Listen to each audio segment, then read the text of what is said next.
introduction of Ohm's law, microscopic as well as macroscopic form। और ਉਹਦੇ ਵਿੱਚ ਬੇਟਾ ਤੁਸੀਂ ਕੀ ਦੇਖਿਆ ਸੀਗਾ, expression for conductivity and resistivity आई सी। तो ਜਦੋਂ ਕੰਡਕਟਿਵਿਟੀ और ਰੈਜ਼ਿਸਟਿਵਿਟੀ ਦਾ ਕਨਸੈਪਟ ਆਪਾਂ ਇੰਟਰੋਡਿਊਸ ਕੀਤਾ ਸੀ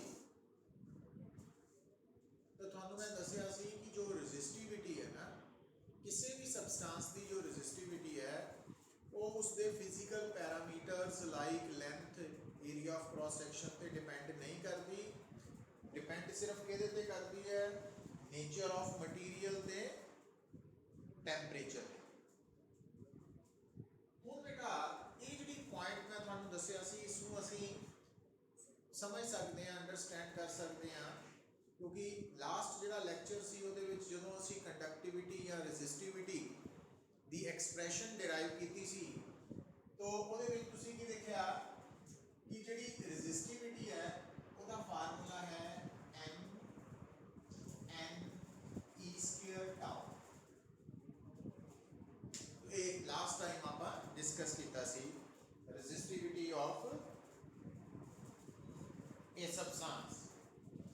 ਹੁਣ देखो बेटा इस फार्मूला दे विच वो किहड़े फैक्टर्स है जिहड़े ये दसदे आ कि रजिस्टिविटी नेचर ऑफ सबस्टेंस ते डिपेंड करती है। तो ਉਹਦੇ ਵਿੱਚੋਂ मेन फैक्टर है n।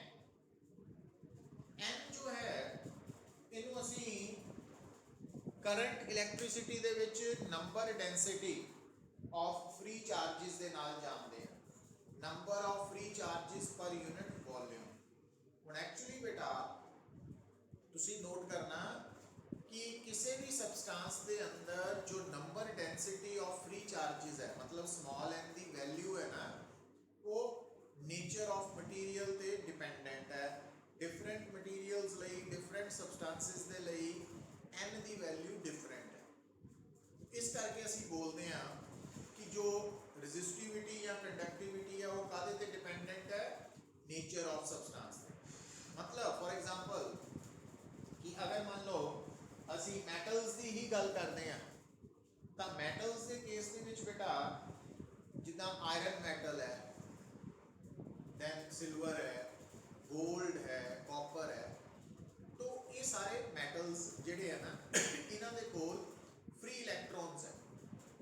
पर हर मेटल के अंदर बेटा जो n है ना, number of free electrons per unit volume, उसकी वैल्यू डिफरेंट है, वो डिफरेंट है। और जिस मटीरियल के अंदर नंबर डेंसिटी ज़्यादा वा हाई है ना, उस मटीरियल को असी गुड कंडक्टर ऑफ इलैक्ट्रिसिटी बोलते हैं, और जिहदे च n की वैल्यू घट है उन्होंने बैड कंडक्टर ऑफ इलैक्ट्रिसिटी। तो मतलब हुण तुहानूं पॉइंट समझ आ जाना चाहिए कि जिहड़ा n है ना, n नंबर डेंसिटी, क्योंकि वो डिफरेंट सबस्टेंसेस लिए डिफरेंट है, इस कारण करके रजिस्टिविटी की वैल्यू जिहड़ी है वो नेचर ऑफ सबस्टेंस से डिपेंडेंट है, क्योंकि नेचर ऑफ सबस्टेंस के चेंज होने के नाल n नंबर डेंसिटी की वैल्यू चेंज करेगी तो रजिस्टिविटी भी डिफर करेगी। दूसरा पॉइंट है बेटा टैंपरेचर। तो आप देखेंगे कि किसी भी सबस्टेंस के अंदर, गिवन सबस्टेंस के अंदर जो नंबर डेंसिटी ते मीन रिलैक्सेशन टाइम है n ते टाउ, इसकी वैल्यू टैंपरेचर के नाल चेंज कर दी। और टाउ की वैल्यू मीन रिलैक्सेशन टाइम की जी वैल्यू है वो तो आप ऑलरेडी डिस्कस कर चुके हैं। वो टैंपरेचर से कितना डिपेंडेंट है, with the rise in temperature वो हमेशा डिक्रीज करनी है, ये याद रखना। बट जो n की वैल्यू है ना वो भी टैंपरेचर डिपेंडेंट है, पर वो डिफरेंट सबस्टेंसेस दे विच अलग तरह नाल बिहेव करती है। तो जो बेटा हुण तक की मैं डिस्कशन तुहाडे नाल कीती है, इस डिस्कशन च तुहानूं ये क्लीयर हो जाना चाहिए वा कि जो रजिस्टिविटी है या कंडक्टिविटी है वो क्यों नेचर ऑफ सबस्टेंस से डिपेंडेंट है, क्यों टैंपरेचर से डिपेंडेंट। हुण अगला जो टॉपिक असीं शुरू कर रहे हैं बेटा वो है वेरिएशन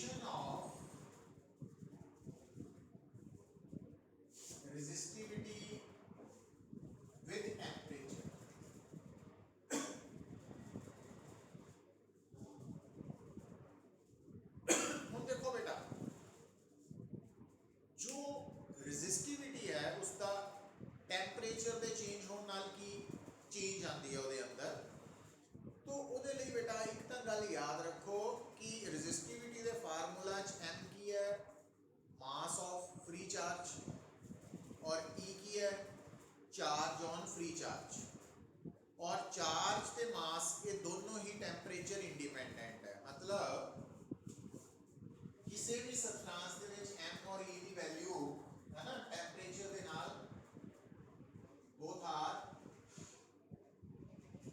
independent of temperature। तो ਹੁਣ ਬੇਟਾ ਕਿਸੇ ਵੀ ਸਬਸਟੈਂਸ ਦੀ ਰੈਜ਼ਿਸਟਿਵਿਟੀ ਟੈਂਪਰੇਚਰ ਦੇ ਚੇਂਜ ਹੋਣ ਨਾਲ ਕਿੰਨਾ ਚੇਂਜ ਕਰੇਗੀ। तो ਉਹਦੇ ਲਈ ਨਾ ਅਸੀਂ ਸਬਸਟੈਂਸਸ ਨੂੰ डिफरेंट कैटेगरी च डिवाइड कर लिया। फॉर एग्जांपल सब तो पहला बेटा आप कर देते हैं डिस्कस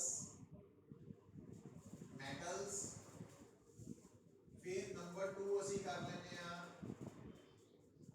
ਸੈਮੀਕੰਡਕਟਰਸ, नंबर 3 बेटा ਅਸੀਂ ਕਹਿ ਦਿੰਦੇ ਆ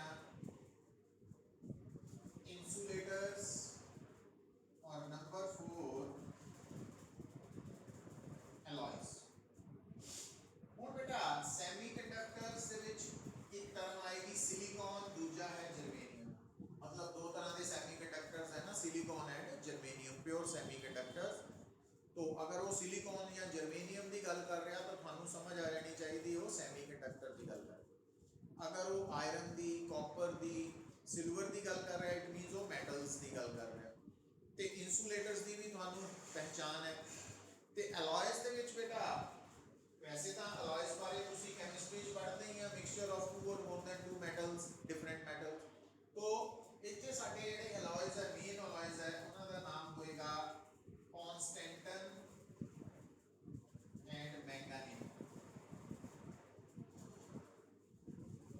ਮੈਂਗਾਨੀਨ ਕਨਸਟੈਂਟਨ ਹੈ ਨਾ, मतलब ਜੇ ਤੁਹਾਡੇ ਸਾਹਮਣੇ ਕੁਐਸਚਨ ਚ ਕਨਸਟੈਂਟਨ ਮੈਂਗਾਨੀਨ ਇਹ ਵਰਡਸ ਆ ਰਹੇ ਹੈ, ਇਟ ਮੀਨਸ ਐਲॉयਜ਼ ਦੀ ਗੱਲ ਹੋ ਰਹੀ ਹੈ। ਜੇ सिलिकॉन जर्मेनियम आ रहा है, इट मीनस सैमीकंडक्टर की गल हो रही है। जे आयरन है या सिल्वर है या कॉपर है तो इसका मतलब मैटल्स की गल हो। तो बेटा जदों असी आ वाला टॉपिक शुरू किया variation of resistivity with temperature, important है कंसेप्चुअल पॉइंट ऑफ व्यू तो, स्कूल पॉइंट ऑफ व्यू तो, कंपटीशन पॉइंट ऑफ व्यू तो ਇਹਦੇ ਚ बेटा दिमाग च जिहड़ी गल तुसीं रखनी है कि तुहानूं सब तो पहला तो रेजिस्टिविटी का फार्मूला पता होना चाहिए। फिर तुहानूं ये पता होना चाहिए कि रेजिस्टिविटी जिहड़े 4 फैक्टर्स ते डिपेंडेंट है, उन्हां विचों 2 फैक्टर्स एम एंड ई वो तो टैंपरेचर डिपेंडेंट नहीं है। हुण अगली गल जिहड़ी नोट करनी बेटा वो की है कि जे आपां मैटल्स की गल करिए तो with the rise in temperature जो रिलैक्सेशन टाइम है, मीन रिलैक्सेशन टाइम, ये हमेशा घटेगा, हमेशा घटेगा। बट जो n है ना, number density of free charges, metals के केस च it will increase but by small amount। याद रखना एक कैरेक्टरिस्टिक है मेटल का ना, तो ये याद रखना है ऑब्जर्वेशन नो कि मेटल्स दे विच जेडे नंबर ऑफ फ्री इलेक्ट्रॉन्स है वो आलमोस्ट सेम ही रहंदे हैं। टैंपरेचर दे राइज होने नाल उन्हां दा नंबर अप्रोक्सीमेटली सेम ही रहता, बहुत थोड़ा जिहा इंक्रीज करता। हुण जदों बेटा असी मेटल्स की गल कर रहे हैं तो with the rise in temperature tau decrease करेगी एंड इंक्रीज करेगा। तो तुसी की नोट कर रहे हैं कि टाउ टाउ रेजिस्टिविटी दे फार्मूला च डिनोमिनेटर च है ना, तो टाउ दे डिक्रीज करन नाल रेजिस्टिविटी विल इंक्रीज, उलट होएगा ना।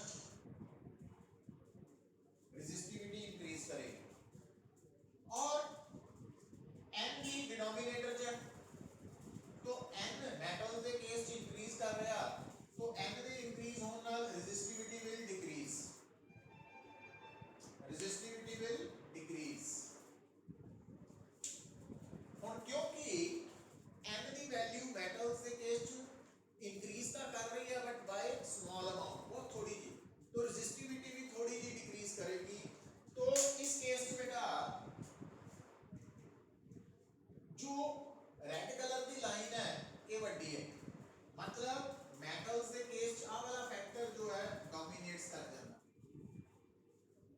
ਡੋਮੀਨੇਟਸ ਕਰਨ ਦਾ ਮਤਲਬ ਕੀ ਹੋਏਗਾ ਕਿ ਮੈਟਲ ਦੇ ਕੇਸ ਚ ਵਿਦ ਦਾ ਰਾਈਜ਼ਿੰਗ ਟੈਂਪਰੇਚਰ ਜੋ n ਹੈ ਉਹ ਤਾਂ ਰੈਜ਼ਿਸਟਿਵਿਟੀ ਨੂੰ ਡਿਕਰੀਜ਼ ਕਰ ਰਿਹਾ ਤੇ ਜੋ ਟਾਓ ਹੈ ਉਹ ਇਨਕਰੀਜ਼ ਕਰ ਰਿਹਾ, ਬਟ ਟਾਓ ਵਾਲਾ ਫੈਕਟਰ ਡੋਮੀਨੇਟ ਹੋਣ ਦਾ ਮਤਲਬ ਨੈਟ ਇਫੈਕਟ ਕੀ ਆਏਗਾ, resistivity will increase in metals। तो metals ਦੇ ਅੰਦਰ ਜੋ metals ਦੀ resistivity ਹੈ ਨਾ ਬੇਟਾ ਉਹ metal ਦੇ temperature ਦੇ increase ਹੋਣ ਨਾਲ increase ਕਰੇਗੀ। ਔਰ ਕਿਉਂ ਕਰੇਗੀ ਉਹਦਾ ਆਨਸਰ ਮੈਂ ਤੁਹਾਨੂੰ ਦੱਸ ਚੁੱਕਾ ਕਿ metal ਦੇ ਕੇਸ ਦੇ ਵਿੱਚ with the rising temperature tau decrease ਕਰੇਗਾ ਤੇ n increase ਕਰੇਗਾ by small amount, but tau factor dominates तो इस करके resistivity will increase। ਇਹਦਾ ਮਤਲਬ ਮੈਟਲ ਦੀ ਰੈਜ਼ਿਸਟਿਵਿਟੀ ਅਗਰ ਟੈਂਪਰੇਚਰ ਦੇ ਇਨਕਰੀਜ਼ ਹੋਣ ਨਾਲ ਇਨਕਰੀਜ਼ ਕਰੇਗੀ ਤਾਂ ਕੰਡਕਟਿਵਿਟੀ ਡਿਕਰੀਜ਼ ਕਰੇਗੀ, ਕਿਉਂਕਿ ਕੰਡਕਟਿਵਿਟੀ ਰੈਜ਼ਿਸਟਿਵਿਟੀ ਦਾ ਰੈਸੀਪ੍ਰੋਕਲ ਹੈ ਨਾ। तो इस करके मेटल्स की conductivity with the rising temperature decrease करती है, तो रेजिस्टिविटी इंक्रीज करती है, कंडक्टिविटी डिक्रीज करती है with the rising temperature for metals में। और ਇਹਦਾ ਜੇ ग्राफ प्लॉट किया जाए बेटा मेटल्स ਲਈ तो वो ग्राफ जो है वो टेम्परेचर में इंक्रीज होने नाल रेजिस्टिविटी इंक्रीज कर रही है। तो ये मेटल्स ਲਈ रेजिस्टिविटी का ग्राफ है विद टेम्परेचर। तो ये ਤੁਹਾਨੂੰ याद रखना पड़ेगा। और ਤੁਸੀਂ देख रहे हैं कि ये ग्राफ पूरी तरह नाल स्ट्रेट लाइन नहीं है, थोड़ा कर्व्ड है। अच्छा बेटा ਹੁਣ अगर सानू कोई कहे कि जो सैमीकंडक्टर्स है लाइक सिलिकॉन जर्मेनियम इन्हां दी कंडक्टिविटी या रेजिस्टिविटी के टेम्परेचर का की इफेक्ट है, तो अगर आप रेजिस्टिविटी के इफेक्ट समझ जाते हैं तो रेजिस्टिविटी वाला इफेक्ट कंडक्टिविटी च उल्टा हो जाएगा ना, क्योंकि कंडक्टिविटी रेसिप्रोकल ऑफ रेजिस्टिविटी। तो सैमीकंडक्टर्स के केस बेटा with the rising temperature tau decreases, but n जो है ना semiconductor that increases by very large amount। तो large amount का मतलब बेटा कि tau ਦੇ decrease होने ਦੇ ਨਾਲ जो resistivity है वो तो increase हो रही है, बट सेमीकंडक्टर्स जो n है ना that increases by large amount. तो n के इंक्रीज होने के नाल रेजिस्टिविटी डिक्रीज करेगी और ज्यादा करेगी। और सेमीकंडक्टर्स जो n फैक्टर है इट डोमिनेट्स। तो डोमिनेट्स होने का मतलब कि है नेट इफेक्ट क्या आएगा बेटा, resistivity of semiconductor will decrease with a rising temperature। मतलब जे मैनू कोई आज तो पहला है ना ये पूछता कि ये पूछता कि रेजिस्टिविटी के टेम्परेचर का की इफेक्ट है, तो शायद मैं प्रॉपरली आंसर नहीं दे पाता, पर मैनू आज तो बाद ये समझ आ नहीं चाहिए लैक्चर सुनने तो बाद कि अगर मैनू कोई कहे कि रेजिस्टिविटी के ऊपर टेम्परेचर का की इफेक्ट है, सब तो पहला क्वेश्चन तुसीं ये करना कि मैटल की रेजिस्टिविटी बारे पूछा जा रहा कि सैमीकंडक्टर। जे तो मैटल की पूछा जा रहा फिर तो मैटल की रेजिस्टिविटी इंक्रीज करती है विद द राइजिंग टेम्परेचर, तो जे सैमीकंडक्टर बारे पूछा जा रहा तो वो रेजिस्टिविटी डिक्रीज करती है विद द राइजिंग टेम्परेचर। और उसका कारण मैं एक्सप्लेन करता थानू कि सैमीकंडक्टर्स दे विच जिहड़ा नंबर डेंसिटी है ना वो टेम्परेचर इंक्रीज करने नाल बहुत ज़्यादा इंक्रीज करती है, जिस करके वो वाला फैक्टर डोमीनेट कर जाता सैमीकंडक्टर च। और नेट इफेक्ट की होता कि कंडक्टिविटी जो है वो इंक्रीज करती है, रेजिस्टिविटी डिक्रीज करती है with the rising temperature for semiconductor. ये याद रख लेना। तो ये दो पॉइंट्स है। और अगर इसका ग्राफ प्लॉट किया जाए बेटा सैमीकंडक्टर ਲਈ ਤਾਂ सैमीकंडक्टर च रेजिस्टिविटी और टेम्परेचर का ग्राफ इतना आएगा बेटा कि with the rising temperature conductivity will fall, घटेगी। तो इस करके तुसी इस पॉइंट नु याद रखना। और ये ग्राफ भी कर्व्ड है, पूरी तरह स्ट्रेट नहीं है, कर्व्ड है ना, तो कर्वनेस है ਉਹਦੇ ਚ। फिर बेटा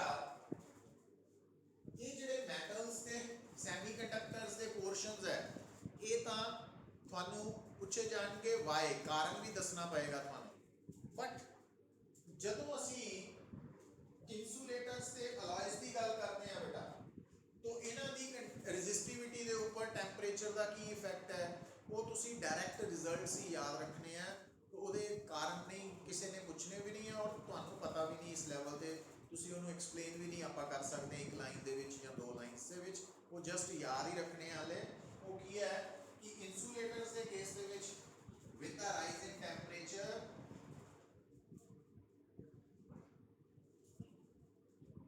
resistivity decreases exponentially, बस इतना याद रखना। और alloys constant and manganese के case they which with the rising temperature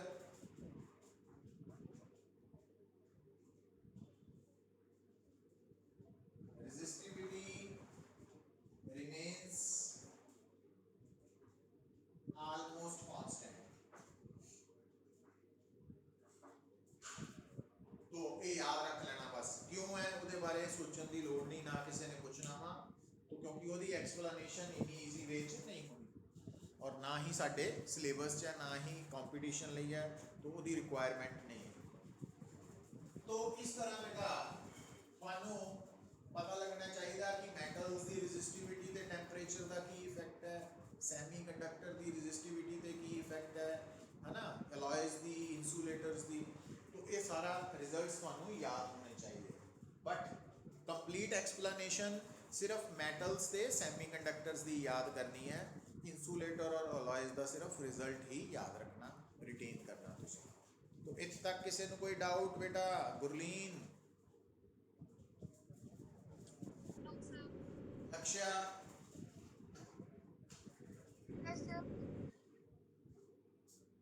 Samreet, Krish,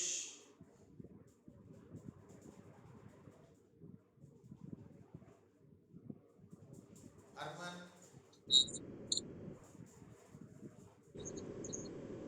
Aryan mania, Aryan Panja, ठीक है बेटा।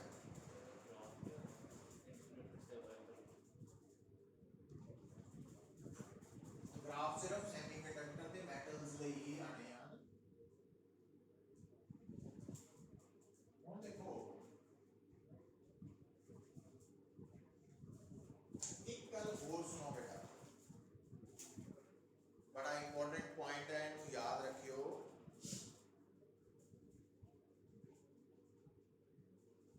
जिस तरह नोट करियो गल,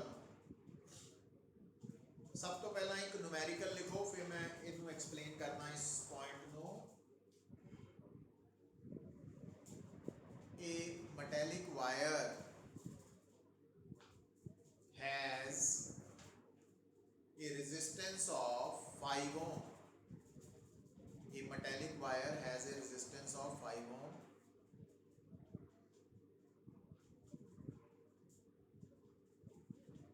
If this wire is stretched to double its length, if this wire is stretched to double its length, find its new resistance। Find its new resistance। तो की answer आएगा बेटा? गुरलीन,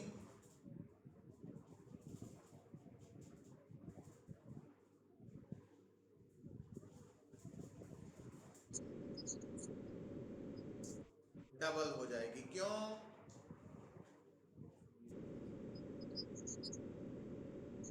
ठीक है बेटा।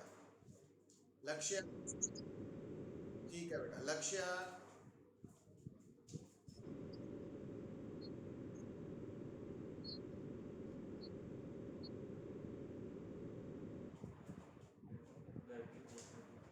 आर्यन पांजा,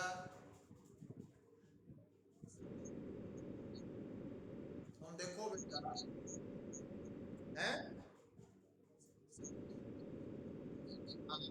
ਸ਼ਾਬਾਸ਼। ਹੁਣ ਦੇਖੋ ਤੁਸੀਂ ਜਲਦਬਾਜ਼ੀ ਕਰਦੇ ਨਾ ਪੁੱਤਰ। ਮੈਂ ਕੀ ਕਿਹਾ ਕਿ ਇੱਕ ਵਾਇਰ ਹੈ, ਉਸ ਨੂੰ ਜਦੋਂ ਤੁਸੀਂ ਸਟ੍ਰੈਚ ਕੀਤਾ ਬੇਟਾ, ਸਟ੍ਰੈਚ ਮੀਨਸ ਖਿੱਚਿਆ, ਤਾਂ ਉਹਦੀ ਲੈਂਥ ਦੇ ਇਨਕਰੀਜ਼ ਹੋਣ ਨਾਲ ਉਹਦਾ area of cross section same ਥੋੜੀ ਰਹੇਗਾ, ਉਹਨੇ ਡਿਕਰੀਜ਼ ਕਰਨਾ ਵਾ ਬੇਟਾ। तो ਹੁਣ ਇੱਕ ਗੱਲ ਸੁਣ ਲਓ, ਲਿਸਨ।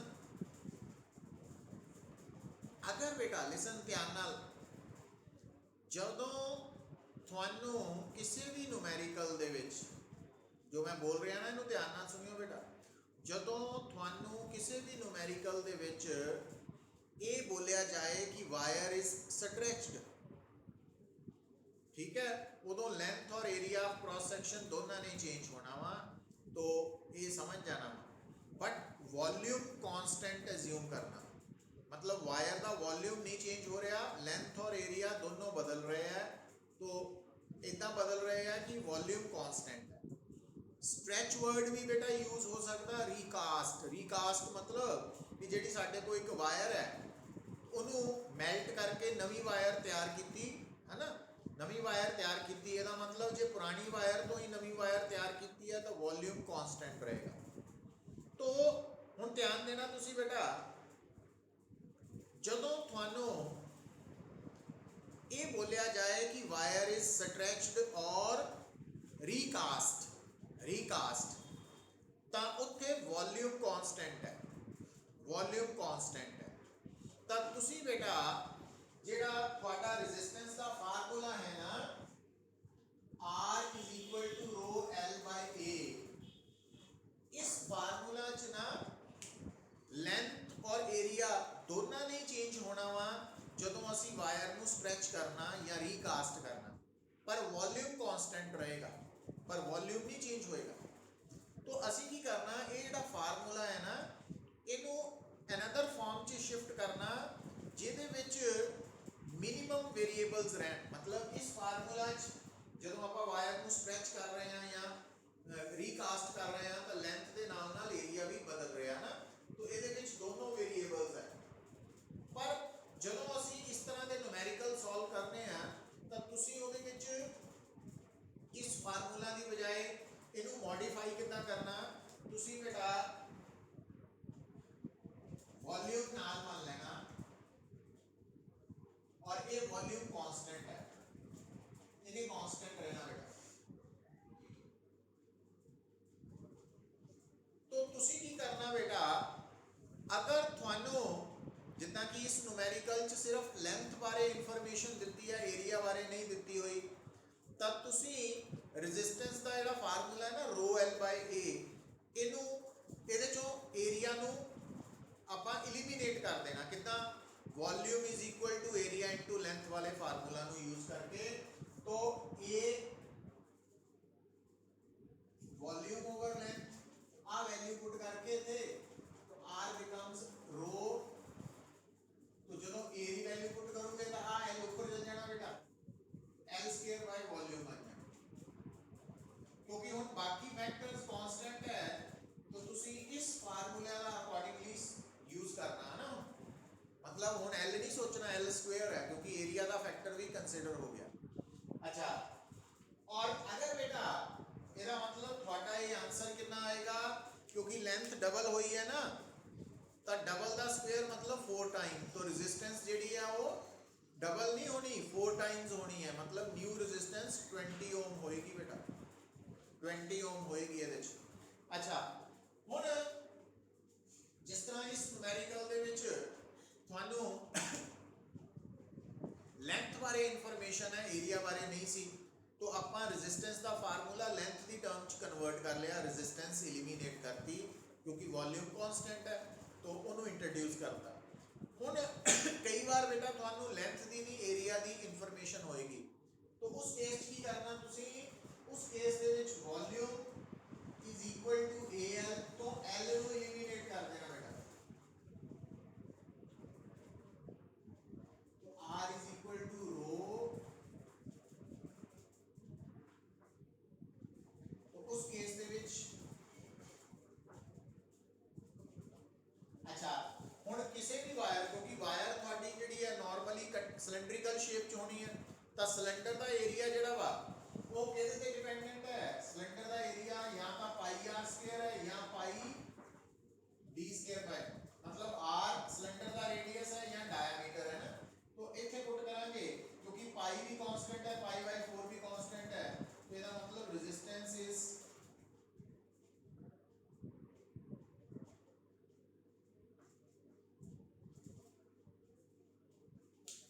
मतलब आ जेडे मैं फार्मूलास ਤੁਹਾਡੇ सामने तैयार कीते आ बेटा ये फार्मूलास ਤੁਹਾਡੇ काम कदों आएंगे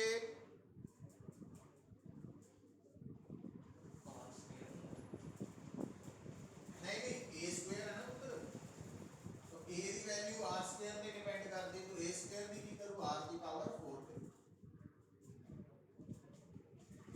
तो नोट करो बेटा कि जो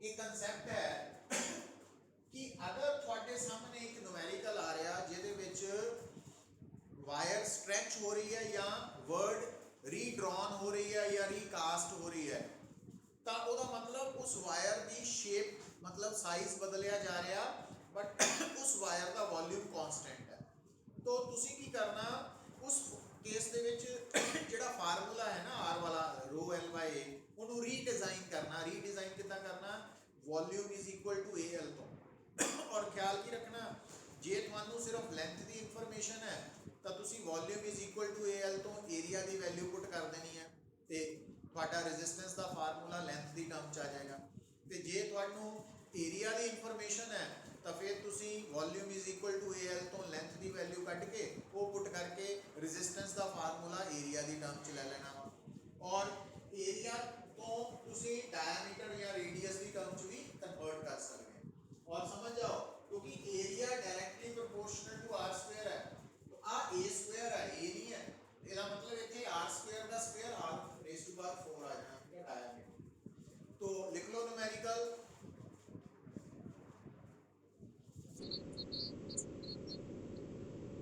हां जी हां की है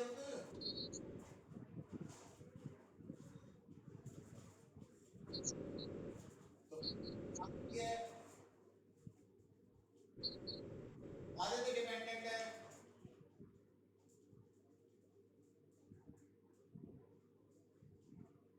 एरिया कादे पे डिपेंडेंट है d स्क्वायर पे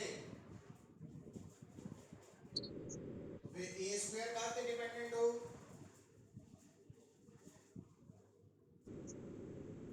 d स्क्वायर पे नहीं d स्क्वायर दे स्क्वायर पे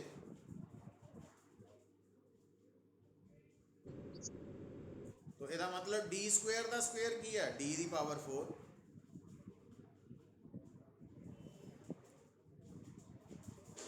और किसी को प्रॉब्लम बेटा तो लिख लो numerical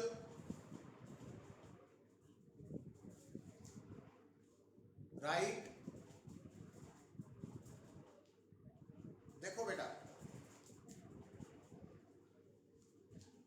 a metal wire has a resistance of 5 ohm if it is stretched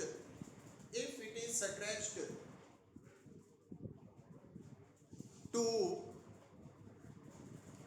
half of its original radius if it is stretched to half of its original radius मतलब ਇਹਦਾ final radius half रह गया है ना तो find its new resistance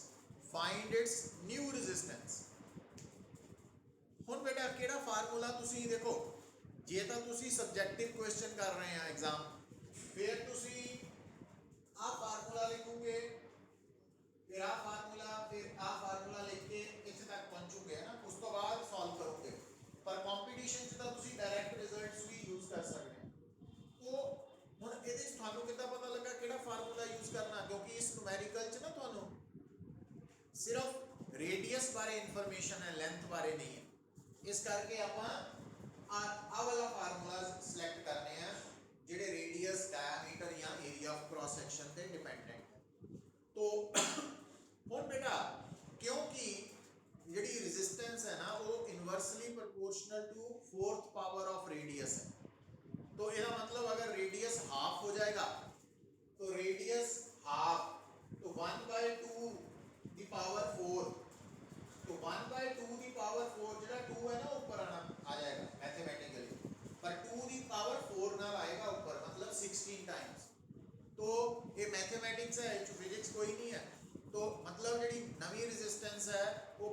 ਨਾਲੋਂ 60 Times ਹੋਏਗੀ ਤੇ ਪੁਰਾਣੀ ਅਗਰ 5 ਹੈ ਤਾਂ ਨਵੀਂ 16 into 5 80 ਓਮ ਹੋ ਜਾਏਗੀ। तो इस तरीके नाल इनू सॉल्व करना वा इंपॉर्टेंट पॉइंट्स है। तो इत्थे तक किसी नू कोई किसी भी तरह का डाउट